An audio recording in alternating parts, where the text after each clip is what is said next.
Hi everyone, this is Ramesh. Welcome back to Ramesh Sir Maths Class. త్వరలో public exams రాయబోతున్న 10th class విద్యార్థుల కోసం target 100 అనే ఒక revision సిరీస్ని start చేశాం కదా. ఈ సిరీస్లో ఆల్రెడీ మనం అన్ని చాప్టర్స్లోని 1 మార్క్ క్వశ్చన్స్ని ఫినిష్ చేయడం జరిగింది. అలాగే 2 మార్క్స్ క్వశ్చన్స్ని స్టార్ట్ చేసి అందులో 2 పార్ట్స్ని అప్లోడ్ చేయడం జరిగింది. ఆ 2 పార్ట్స్లో కూడా పాలినామియల్స్, క్వాడ్రాటిక్ ఈక్వేషన్స్ అనే చాప్టర్స్లో ఉన్న మోస్ట్ ఇంపార్టెంట్ 2 మార్క్స్ క్వశ్చన్స్ని విత్ కాన్సెప్ట్ సహాయంతో డీటెయిల్గా ఎక్స్ప్లెయిన్ చేయడం జరిగింది.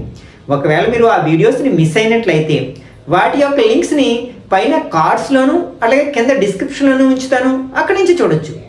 ఈరోజు పార్ట్ 3లో భాగంగా మరొక ఇంపార్టెంట్ చాప్టర్ అయిన ట్రయాంగిల్స్ అనే చాప్టర్లోని మోస్ట్ ఇంపార్టెంట్ 2 మార్క్స్ క్వశ్చన్స్ని కాన్సెప్ట్ సహాయంతో ఎలా ఆన్సర్ చేయాలనేది డీటెయిల్గా డిస్కస్ చేస్తాను. కాబట్టి వీడియోని స్కిప్ చేయకుండా చివరి వరకు చూడడానికి ప్రయత్నించండి. నచ్చినట్లయితే లైక్ చేసి మీ ఫ్రెండ్స్ను కూడా షేర్ చేయండి. ఓకే, మనకి ఒకసారి బ్లూ ప్రింట్ని దృష్టిలో ఉంచుకున్నట్లయితే ఈ ట్రయాంగిల్స్ అనే చాప్టర్లోంచి అడిగే 2 మార్క్స్ క్వశ్చన్ కమ్యూనికేషన్స్ అనే అకాడమిక్ స్టాండర్డ్లో భాగంగా అడుగుతారనమాట. కాబట్టి మోస్ట్ ఆఫ్ ద కేసెస్లో మనకి గివ్ ఎగ్జాంపుల్స్ టైప్ క్వశ్చన్స్ అడగడానికి అవకాశం ఉంది. First one, give an example for similar figures, non similar figures. మనం సిమిలర్ ఫిగర్స్ అని వేటిని అంటామంటే ఏ ఫిగర్స్ యొక్క షేప్ ఒకేలా ఉంటుందో వాటిని మనం సిమిలర్ ఫిగర్స్గా చెప్పుకుంటాం అనమాట. అంటే చూడడానికి రెండింటి యొక్క షేపు ఒకేలా ఉండాలి, ఇక్కడ సైజుతో సంబంధం లేకుండా అట్లాంటి ఫిగర్స్ సిమిలర్ ఫిగర్స్ అవుతాయి. సింపుల్గా మనం ఏం గుర్తుపెట్టుకోవచ్చు అంటే, ఎలా గుర్తుపెట్టుకోవచ్చు అంటే, మనం ఏ ఫిగర్స్ అయితే మనం కన్స్ట్రక్ట్ చేయడానికి ఒకే ఒక మెజర్మెంట్ సరిపోతుందో అట్లాంటి ఫిగర్స్ అన్నీ ఆల్వేస్ సిమిలర్ అవుతాయి అన్నమాట. ఫర్ ఎగ్జాంపుల్ ఈక్విలాటరల్ ట్రయాంగిల్స్, మనకు ఒక సైడ్ ఇస్తే చాలు కదా, మనం ఈక్విలాటరల్ ట్రయాంగిల్ని కన్స్ట్రక్ట్ చేయగలుగుతాం, కాబట్టి అవి ఆల్వేస్ సిమిలర్ అవుతాయి. అలాగే స్క్వేర్ కూడా అన్ని సైడ్స్ ఈక్వల్గా ఉంటాయి, కాబట్టి ఒక సైడ్ ఇస్తే చాలు ఆటోమేటిక్గా అన్ని యాంగిల్స్ రైట్ యాంగిల్స్ అని మనకు తెలుసు. అట్లాగే సర్కిల్స్, రేడియస్ ఇస్తే సరిపోతుంది కదా, మనం సర్కిల్ని డ్రా చేయగలం కదా, కాబట్టి ఇవి ఆల్వేస్ సిమిలర్గా ఉంటాయి కదా. కాబట్టి ఫస్ట్ క్వశ్చన్కి ఆన్సర్ అంటే, మనం ఫస్ట్ సిమిలర్ ఫిగర్స్ ఆన్సర్ రాయాలనుకుంటే, ఎగ్జాంపుల్స్ రాయాలనుకుంటే సిమిలర్ ఫిగర్స్.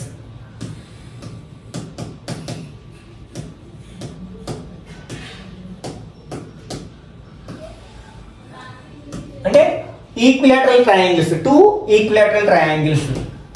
ఇక్కడ సైడ్ ఏమైనా ఉండొచ్చు, 2 ఈక్విలాటరల్ ట్రయాంగిల్స్.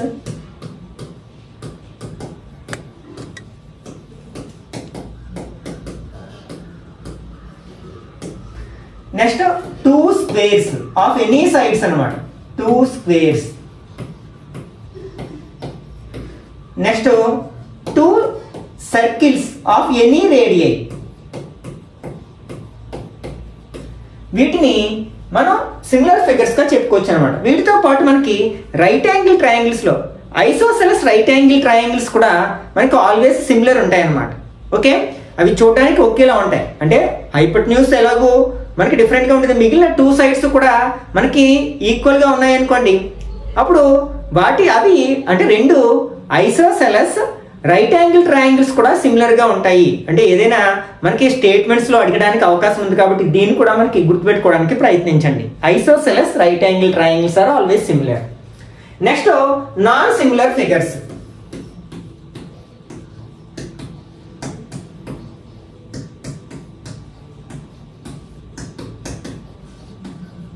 ఇంకా మనం వీటికి చాలా ఎగ్జాంపుల్స్ ఇవ్వచ్చు. For example a triangle and a square.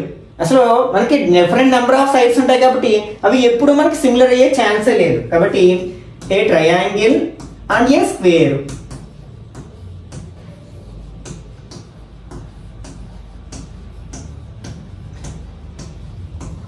లేకపోతే ఏ క్వాడ్రిలాటరల్ అండ్ రెక్టాంగిల్.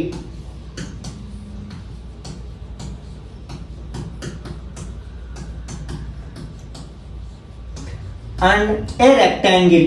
ఇట్లా మనం చాలా రాయవచ్చు అనమాట. Next second question, give an example for congruent figures, similar figures. Similar figures గురించి ఆల్రెడీ మనం ఫస్ట్ క్వశ్చన్ లో డిస్కస్ చేసాం కదా, మనం కాంగ్రుయెంట్ ఫిగర్స్ గురించి మాట్లాడుకుందాం. ఓకే, ఫస్ట్ మనం కాంగ్రుయెంట్ ఫిగర్స్ కి ఎగ్జాంపుల్స్ ఇవ్వాలి. కాంగ్రుయెంట్ figures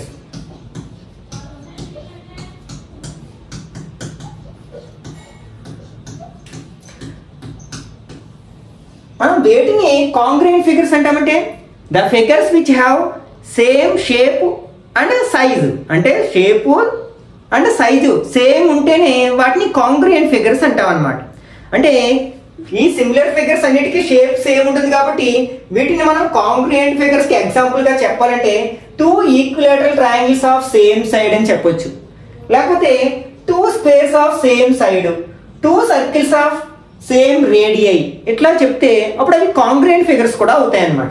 okay, 2 squares of equal sides లేకపోతే same sides, 2 squares of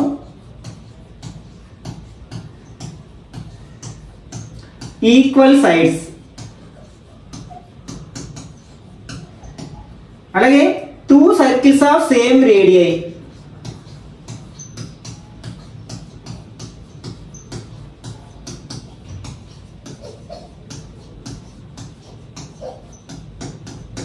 okay, వీటిని మనం కాంగ్రుయెంట్ ఫిగర్స్ కి ఎగ్జాంపుల్ గా చెప్పవచ్చు అనమాట. ఆల్రెడీ మనం సిమిలర్ ఫిగర్స్ కి ఎగ్జాంపుల్ ఆల్రెడీ ఫస్ట్ క్వశ్చన్ లో ఇచ్చాం కాబట్టి మరలా నేను రాయడం లేదు. సిమిలర్ ఫిగర్స్ కి వాటిని మనం మళ్ళీ రీరైట్ చేయవచ్చు అనమాట. Okay, next third question, right AAA and SAS criterions for similarity of triangles. మనం 10th క్లాస్ ట్రయాంగిల్స్ అనే చాప్టర్ లో సిమిలారిటీ ఆఫ్ క్రైటీరియన్స్ గురించి మనం 3 రూల్స్ మాట్లాడుకుంటాం. అవేమిటి? ఏఏఏ క్రైటీరియా ఒకటి, అలాగే ఎస్ఎస్ఎస్ క్రైటీరియన్, అలాగే ఎస్ఏఎస్ క్రైటీరియన్. వీటిని మెమరైజ్ చేయడానికి ప్రయత్నించండి. ఇక్కడ మనం వీటి యొక్క డెఫినేషన్స్ రాయాలన్నమాట. థర్డ్ క్వశ్చన్ ఫస్ట్ ఏంటి మనకి? ఏఏఏ similarity criterion.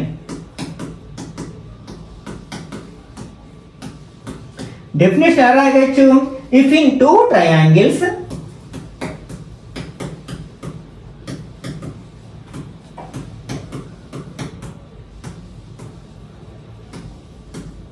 corresponding angles are equal,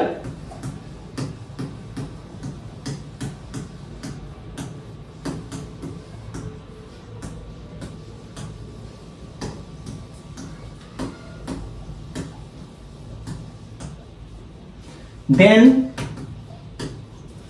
corresponding sides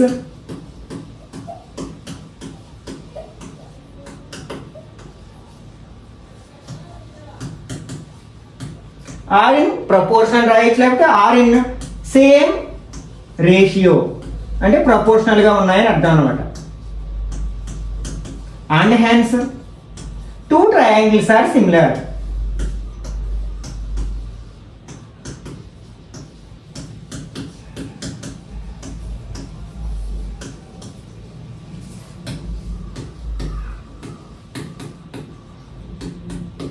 ఇది మనకి ఏఏఏ సిమిలారిటీ క్రైటీరియన్ అన్నమాట. ఇంకా మనకి సెకండ్ వన్ ఏంటి? ఎస్ఏఎస్ క్రైటీరియన్ ఫర్ సిమిలారిటీ, అంటే SAs.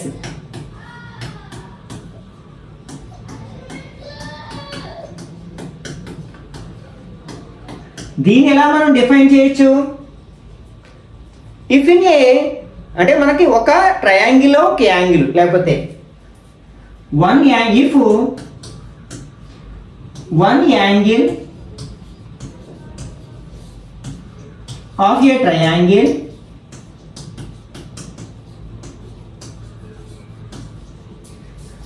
equal to one angle of other triangle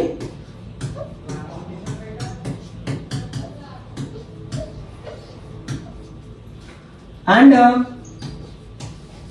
sides including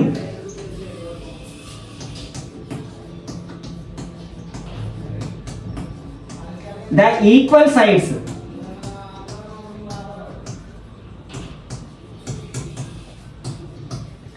are proportional, are in proportional.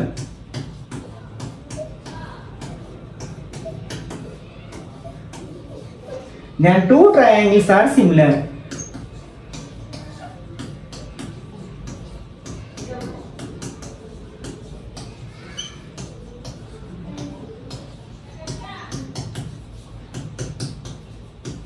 Okay, ఈ definitions ని memorise చేయడానికి ప్రయత్నించండి. Okay, next fourth one. In the figure D is parallel to BC, find EC.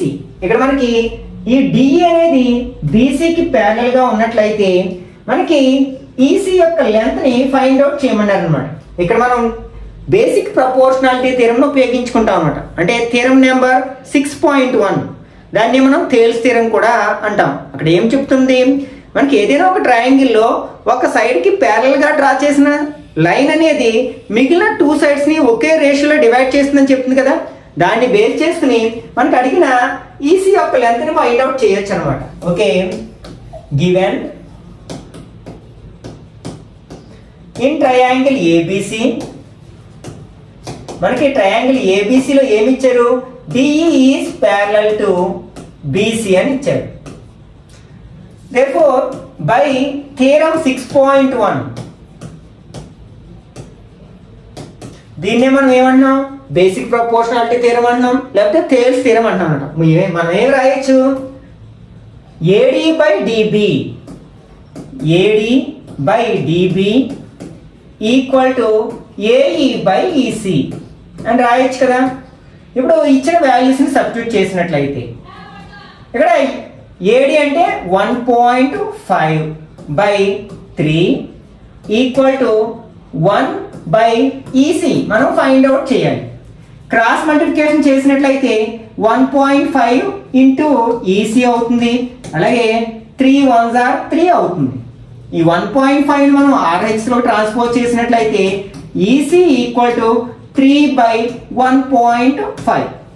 ఒకవేళ point ఉండకూడదు అనుకుంటే మనం numerator ని denominator ని 10 తో మల్టిప్లై చేసినట్లయితే ఇదేమవుతుంది, 3 10s are 30 బై ఒక ప్లేస్ మూవ్ అవుతుంది కదండి 15 అవుతుంది.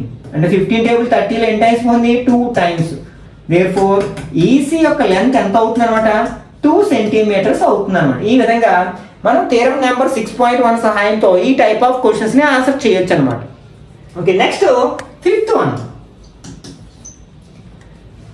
In the figure if PQ is parallel to RS, prove that triangle POQ is similar to triangle SOR. ఇక్కడ మనకి ఈ PQ అండ్ RS ఈ రెండు లైన్ సెగ్మెంట్స్ కూడా ఒకదానికి ఒకటి ప్యారలల్ గా ఉన్నట్లయితే ఈ రెండు ట్రయాంగిల్స్ సిమిలర్ ట్రయాంగిల్స్ అని మనం ప్రూఫ్ చేయాలి.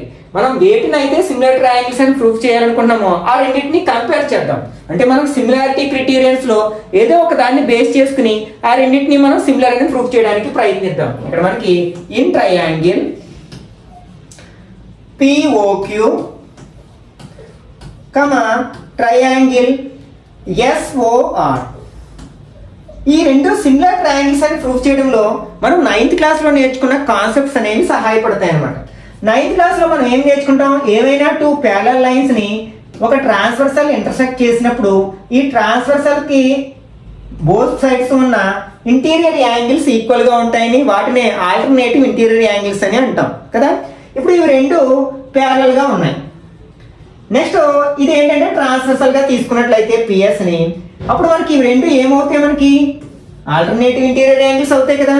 కాబట్టి అవి రెండు ఈక్వల్ అని చెప్పొచ్చు అనమాట. అంటే angle P equal to angle S అని చెప్పొచ్చు. ఒకవేళ మనం దీన్ని మనం ట్రాన్స్వర్సల్ గా తీసుకున్నట్లయితే అప్పుడు ఇవి రెండు మనకు ఆల్టర్నేటివ్ ఇంటీరియర్ యాంగిల్స్ అవుతాయి కాబట్టి అవి రెండు కూడా ఈక్వల్ అవుతాయి అనమాట. అంటే angle Q equal to angle R. ఈ రెండింటికి రీజన్ ఏంటంటే alternative interior angles.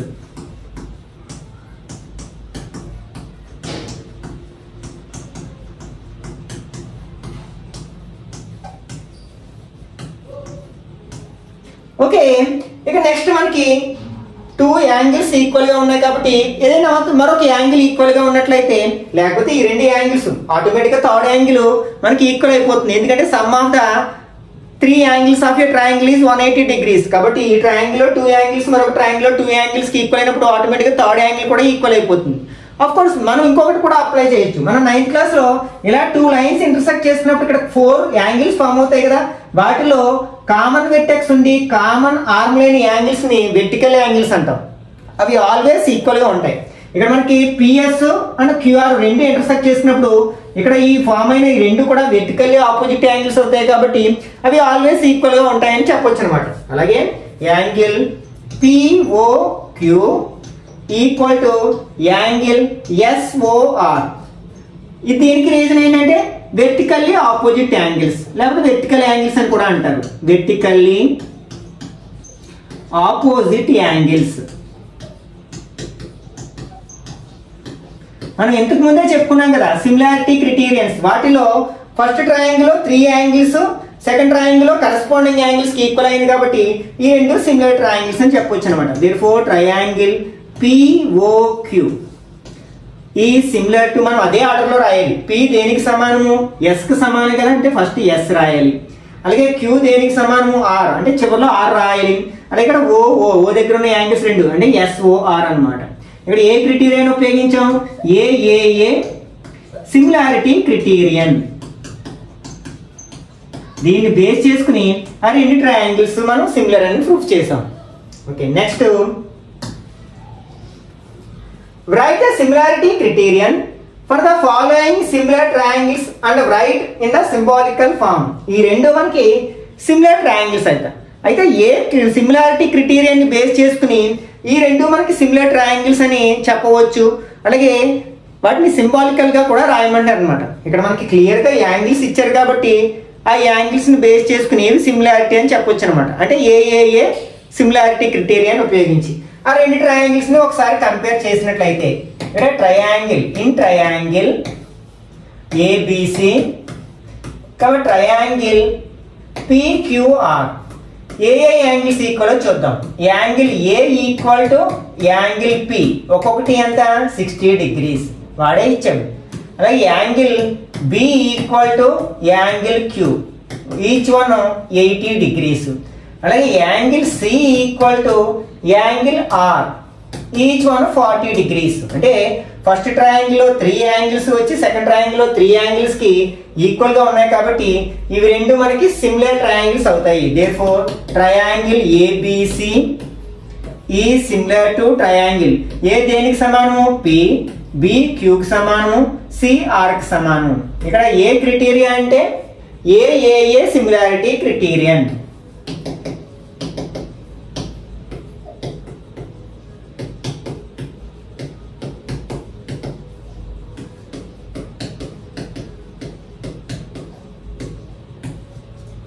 Okay, next 7th one. Write the similarity criterion for the following similar triangles and write in symbolical form. ఇక్కడ మనకి చూడగానే చెప్పవచ్చు ఒక్కొక్క యాంగిల్ ఇచ్చారు, 2 sides ఇచ్చారు కాబట్టి మనం SAS సిమిలారిటీ క్రైటీరియాని బేస్ చేసుకుని ఇవి రెండు సిమిలర్ ట్రయాంగిల్స్ అని చెప్పొచ్చు. ఓకే ఒకసారి ప్రూఫ్ చేయడానికి ప్రయత్నిద్దాం. ఇప్పుడు మనం ఈ రెండింటిని సిమిలర్ ఫిగర్స్ అని ప్రూవ్ చేయాలనుకున్నాం కాబట్టి వాటిని కంపేర్ చేద్దాం. ఇన్ ట్రయాంగిల్ MNL లేకపోతే LMN ఎట్లా రాసినా పర్లేదు, LNM అని రాద్దాం. ట్రయాంగిల్ నెక్స్ట్ PQR ఈ రెండింటిని పోల్చినట్లయితే ఇందులో మనకి ఏ యాంగిల్ ఈక్వల్ గా ఉంది, angle M equal to angle Q కి ఈక్వల్ గా ఉంది. ఈచ్ వన్ ఎంత అంటే 70 degrees. నెక్స్ట్ సైడ్స్ యొక్క రేషియో తీసుకోవాలి. ఇక్కడ మనకి NM దేనికి PQ కి ఆర్ QP కి MN by QP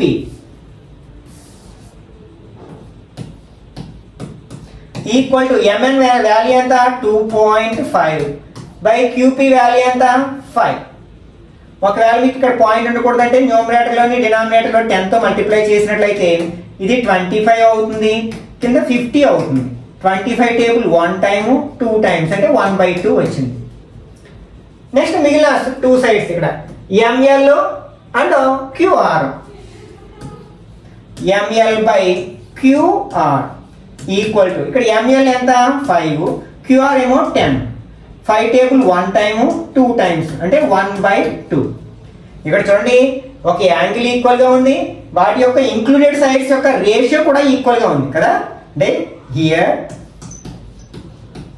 angle M is equal to angle Q and mn by qp equal to ml by qr. కాబట్టి మనం SAS సిమిలారిటీ క్రైటీరియన్ ప్రకారం ఈ టూ ట్రయాంగిల్స్ సిమిలర్ అని చెప్పొచ్చు. అయితే వాటిని సింబాలికల్ గా రాసేటప్పుడు therefore by SAS similarity criterion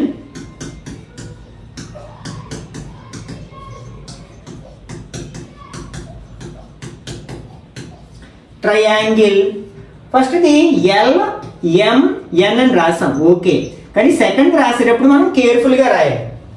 ఇక్కడ L దేనికి సమానం అంటే దాని యొక్క కరస్పాండింగ్ వెర్టెక్స్ ఏంటో చూడాలి. ఫస్ట్ మనకి యాంగిల్ MOQ అంటే M ప్లేస్ లో Q రాయాలి, అంటే మిడిల్ లో Q ఉండాలి. ఆ రెండు యాంగిల్స్ ఈక్వల్ కాబట్టి. ఇప్పుడు LN ఎలా రాయాలి?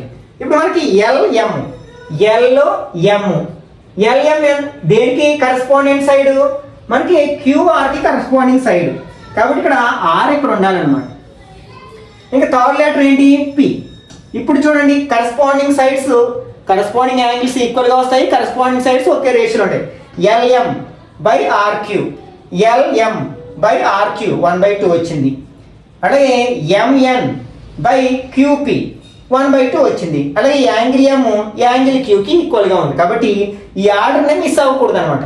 ఓకే ఓకే ఇక్కడతో మనం ట్రయాంగిల్స్ లోని మోస్ట్ ఇంపార్టెంట్ 2 మార్క్స్ క్వశ్చన్స్ ని డీటెయిల్ గా డిస్కస్ చేయడం జరిగింది.